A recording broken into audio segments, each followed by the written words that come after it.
Aku lebih mau membahas bukan ujungnya, tapi aku lebih mau membahas ini Prosesnya. prosesnya. Karena ujung itu nggak penting bagiku selama prosesnya sudah jalan. Oke. Makanya kalau aku boleh ngasih saran gini, lu pernah dengar ada cerita hadis orang yang bertobat? Hadis orang yang bertobat. Ada orang bunuh 99 orang, mau tobat, membunuh nih. Bayangin nih, killernya 99 nih, ini udah keren banget nih. Dia mau tobat, dia nemuin satu pemuka agama. Dia nanya, boleh nggak gua tobat? Bisa nggak gua tobat? Pemuka agama bilang, emang kenapa kamu? Aku bunuh 99 orang. Lalu kemudian pemuka agama, banyak banget, gila, mana mungkin Tuhan nerima tobat lu? Dibunuh juga tuh. Genep kan 100 kan ya. Nah setelah dia bunuh 100, tapi dia masih ada nih keinginan untuk bertobat. Dia datang lagi sama seorang pemuka agama lagi. Aku bisa nggak tobat? Pemuka agama nih ngelihat dia, lalu kemudian dia bilang gini, bisa, tapi nggak di sini. Tapi nggak di sini. Ini ada banyak sekali pelajaran. Salah satu adalah kalau kamu mau tobat, kamu harus tidak boleh di tempat asal.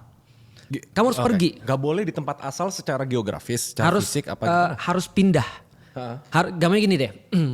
Lu tau teori distraksi gak? Ya, Kalau kita mau distraksi, kita harus melakukan sesuatu yang berbeda. Benar. Nah jadi contohnya misalnya, kalau kita tahu bahwa kita melakukan sesuatu, itu ada polanya, kita harus rusak polanya. Untuk ganti supaya perlakuan yang berbeda, perilaku yang berbeda. Nah itu ngerusak pola namanya. Nah jadi kamu gak boleh di sini, kamu harus di kota yang lain. Maka dia bilang, oke, siapa harus aku temui? Temui orang ini di kota ini. Di perjalanan dia jalan, dia meninggal. 2 malaikat datang, kata Rasulullah, nyeritain hadis ini. 2 malaikat datang berebut. 1 malaikat surga, 1 malaikat neraka. Ini punya gua, enggak ini punya gua. Ini punya gua, ini enggak punya gua. Berarti tanda kutip dia belum tobat, Belum sampai tobat, tujuan, belum sampai tujuan. tapi udah mau ngikutin. Udah mau ngikutin. Oke. Akhirnya setelah kemudian mereka ribut berdua, ini dia masih parah nih, 100 orang udah dia bunuh. Pemuka agama lagi dia bunuh. Enggak kok dia mau tobat, tapi kan belum nyampe. Enggak, dia udah mau jalan. Datang kemudian malaikat yang diutus oleh Allah, lalu bilang gini, ukur jaraknya lebih dekat tempat pertobatan atau lebih dekat tempat dia maksiat.